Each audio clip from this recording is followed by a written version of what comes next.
Hello everybody and welcome to texturesforphotoshop.com tutorials channel, the place where you learn how to use textures in Photoshop to create interesting effects. In this tutorial I will show you how to convert a photo of a daytime scene like this into a dramatic night scene looking like this. We'll use some simple blending techniques and a few textures that you can download from texturesforphotoshop.com. You can find the links to these textures in the description of this video. So let's get started. So we're starting with this image, which is obviously a daytime image, and we want to convert this into a night scene. The first step that we will do is to add a gradient map. To do this, you go to the adjustment layers and choose the gradient map. I already did this here, so I added this gradient map. This gives a night look to the scene, and the gradient is simply a gradient going from black to dark blue. Also, what I did here is I set the blending mode for this layer to multiply. Next, we will use the moon texture, and we want to add this into the scene. So to do this, I created a group, and inside the group I have the moon texture, and you can see it here. I switched the blending mode to screen and lowered the opacity to 75%, and as you can see, the moon is added and it's blended, but it's not quite correctly blended because we can see through it. So what I did is I added an extra layer here for the background, and to do this I simply clicked Ctrl+Shift+N to add a new layer. So I added a new layer underneath. I chose a brush with a hard edge, using the opacity 100 and the flow 100, and also choosing a dark blue color from the background. I increase the size of the brush, and you can do this using the brackets keys. So I simply clicked once, and then I got this result. Because this layer is behind the moon, you can see it fill up the space, so we're not seeing through the moon anymore. And I simply change the blending mode to darken. And one extra thing I did is go to the filter and use Gaussian blur to get a softer effect. It doesn't have to be too much, around 7 pixels would do. And if I click this to make it visible again, this is the result I got. One extra thing I did is I added this glow to the moon, because the moon glows. So the way I did this is I also added a new layer by clicking Ctrl+Shift and then enter, and using this time the brush but with a softer edge and a smaller brush, choosing a white color and quickly painting something rough over the moon. Obviously this is too much, so what I did is first I changed the blending mode to screen, then I went to blur, also used Gaussian blur, this time a little more, too much. Yeah, something like that is okay. If it's too much, then you can use the eraser tool and just quickly erase around it. And this looks okay. So I'll delete this and revert to what I had initially. The next thing I did is I wanted to add some stars. So for this I used this texture that you can download from texturesforphotoshop.com. You find the description in the description. You find the link to this in the description below. So I simply added this texture to the document, and I also used a mask for this because I don't want the stars to appear on land and in the water. And the way I created this mask is I simply added the mask let me go in the original layer, and using the quick selection tool I quickly selected the land and the sea, and also I want the lighthouse. It's okay if you go over, you can simply hold down the Alt key and do this. Then back in the layer, let me delete this layer mask and then click the mask icon again, and now I have a mask that obviously is reverted. So I now clicking on the mask, I can Control and I to invert the mask, and there you have it, the sky with the stars. Another thing I did is switch the blending mode to screen and also lower the opacity to around 30% or 35%. That's good. Okay, let me revert to the original layer. Okay, and another thing that I did was because the stars are a bit too faint, I wanted them to be a bit more bright, so I added a levels adjustment layer. To do this, you simply go to adding an adjustment layer and choosing levels, and this levels adjustment layer, I simply pull down the white point a bit, so you can see what this does. It increases the brightness of the layer. Also, I clicked on this to clip the results to the layer below. The next thing I did was to add this meteor shower texture, because I wanted some falling stars in the screen. So for this, I simply added the layer. I grouped the layer with itself by clicking Ctrl G, so I created this group, and I used the same mask as before to only show in the sky. If I delete this layer mask and I want to set it again, I can simply Control and click on a mask that I already have, and then clicking on the group, I can click again on the mask and I get the mask. And this is how I can reuse the masks. Now back to the falling stars, because the original texture has a bit of a glow and this is too much for this, I added levels adjustment layer, and this simply reduces the glow of the falling stars. And to do this, I move the midpoint to the right, and you can see this is how it looked before, and this is what I get now. Okay, next I used this silk texture because I wanted to add some highlights in the water. We have the water below here, and now you see the waves, but I wanted a bit more highlights in the waves. So to do this, I added this texture. I switched the blending mode to color dodge and lowered the opacity to about 50%.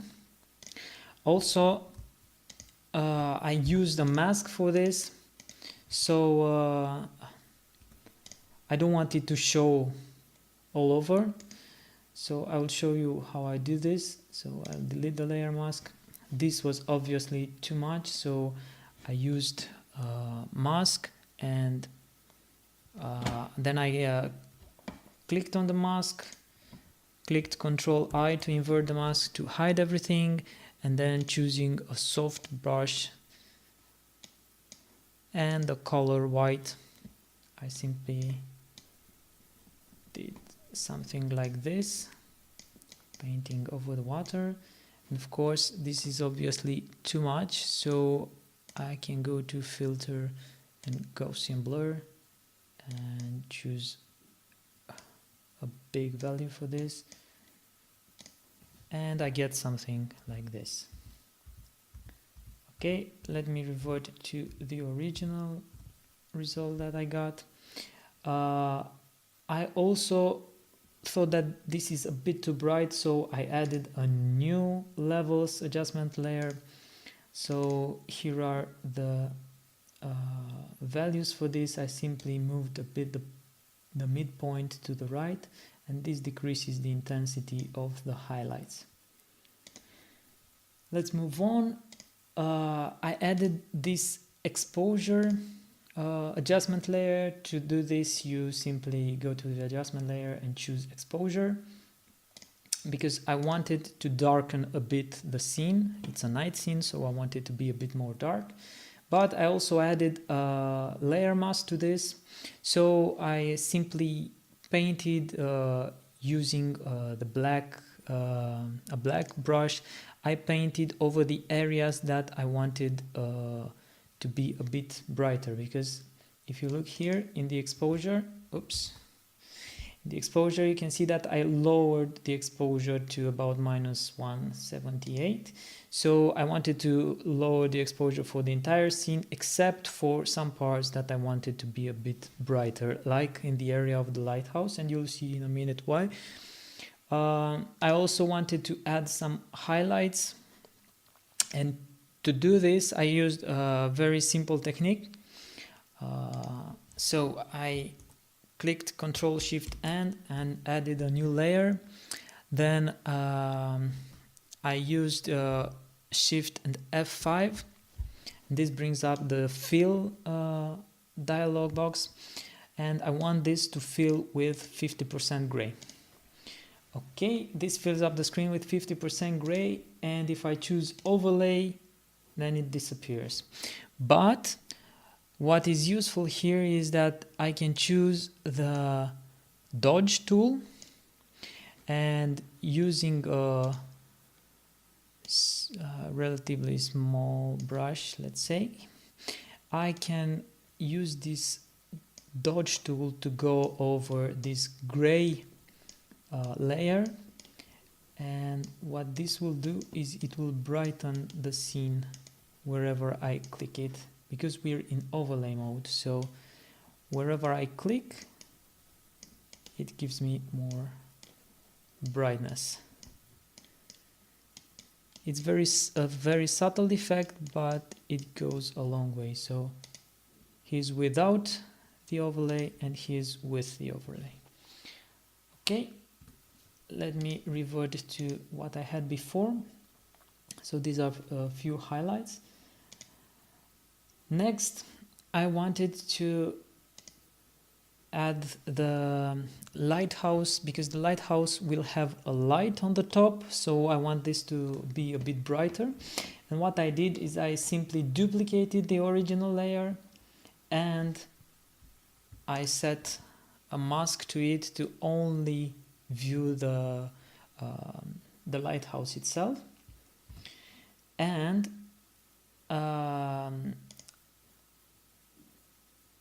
also this gives me the lighthouse as it looks during the daytime. But I wanted to go a step further, so what I did is I applied a hue and saturation adjustment layer. To do this, you go to the adjustment layer, choose hue and saturation, and the saturation, I increased the saturation and also increased a bit the lightness, so I just get a bit more dramatic look to the lighthouse. Here's without the saturation and here it is with the saturation. I also added a mask to this group of layers, which contains the saturation and the lighthouse itself, because if you see here, I want the saturation to only come through only in some parts of the lighthouse and not on the entire lighthouse, because otherwise it's too flat. So what I did, let me delete this layer mask and add a new layer mask. I'm hitting Ctrl+I to revert how it looks, and then using a soft brush, a brush with the soft edges, and using the color white, I can simply go like this and just paint the areas that I want to come through. Okay, let me revert to what I had before. Yep, this is it. Okay. Next we will add the light beams coming from the Lighthouse, and to do this we will use this texture that you can also download from textures for photoshop.com. And to do this I simply switch the blending mode to screen and use Ctrl and T to change the size of the beam and rotate it and place it somewhere here. Maybe make it a bit smaller, and like this. I can also use the keyboard for adjusting the position, and I can use the blur and motion blur to give it a bit of a fade effect. I can change the angle to match the angle of the light beam, and that should be good. So this is what I did, and I ended up with this. I also added a hue saturation adjustment layer. To do this you go to the adjustment layers and choose hue and saturation, and I did this only for lowering the opacity to around -36. Another thing that I did is I wanted to add a glow to this light, and to do this it's very simple. I simply click Ctrl-Shift-N, create a new layer. Then using the polygonal lasso tool, I simply draw a triangle matching with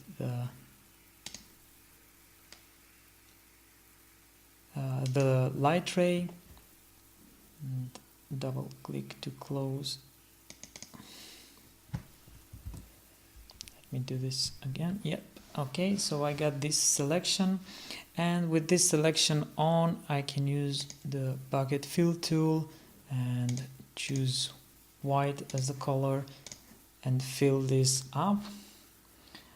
Then clicking Ctrl D to deselect, using filter, blur, Gaussian blur, and a little less Gaussian blur, something like that should do, and then going to the screen blending mode and decreasing the opacity, and you get something like this. I did the same and I ended up with something like this. And yeah, you can use the screen mode, which is obviously too harsh, but you can also use the soft light, and this gives a softer effect. This is one of the light beams, and I did two of them. I used exactly the same technique, so I will not go through this again. This is the result that I got. These two are exactly the same. I can also duplicate the beam to get the same effect. And what I did is I selected these two light beams, right click, duplicate layers, OK, right click again on them, merge layers, and then I get this. This looks ugly, but if I change the blending mode to screen, I get a softer look. And now if I click Ctrl T and resize them, then place them in the center, rotate them a bit. Let me see if I can put them in the center. And then choose the eraser. Yeah, apply transformation. Choose the eraser and just go over it, and with a soft brush I just erase the tips. Then I get something like this. Cool. So what's next? Next, I just wanted to give a bit more dramatic look to this. So I used this texture in the middle of the lighthouse to add a bit of a flare and light burst. And to do this, I switched the blending mode to screen. and move this in the center of the lighthouse. Click Ctrl T, make it smaller and even smaller, and then quickly go to filter. I have to apply the transformation, and then go to the filter, blur, and a Gaussian blur would do. This is too much. Something like this would work. You can also do this using a smart object. So if you transform the texture into a smart object, then you can apply filters to it, and this is what I did here. The cool thing about smart objects and the smart filters is that you can go back, for example, to the Gaussian blur, and you can see I can change the settings if I want to later. Okay, so now for some finishing touches. What I did here is, because I wanted to have much more glow here in the center of the lighthouse, I added this gradient fill light.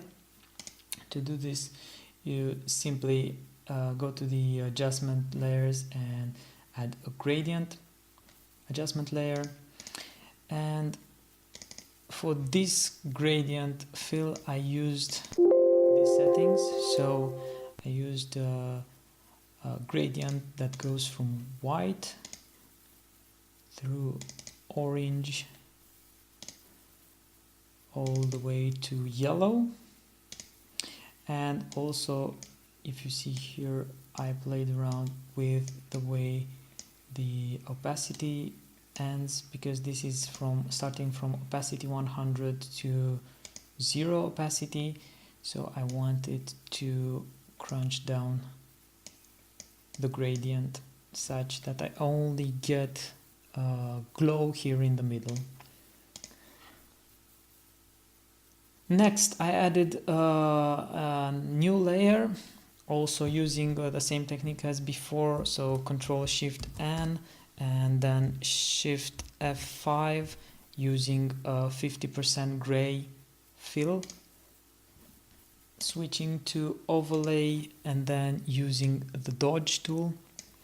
And the reason I did this was because I wanted some extra highlights. So I painted the highlights where I want them, and here's how it looks like in the normal mode, and here's how it looks in the overlay mode. So without the highlights and with the highlights, and this just gives a bit more the impression that the light is coming from the lighthouse. And the final layer is a gradient map, and this is just a cool technique to make all the colors in the scene look more consistent. So to add a gradient map, you simply go to adjustment layers and choose gradient map, and this is what this does. So I choose this gradient map that uses a couple of colors, actually more than a couple. So I go from a black color to a dark blue color to orange through yellow and then to white. So there you have it. This is the end result. And let's see what we started with. We had a bunch of textures, and then using some blending techniques and these textures, we went from this to this. I hope you enjoy this tutorial, and I hope to see you again here. Remember to subscribe to this channel if you like this tutorial. If you have any questions, just drop me a comment and I'll try to answer it as soon as possible.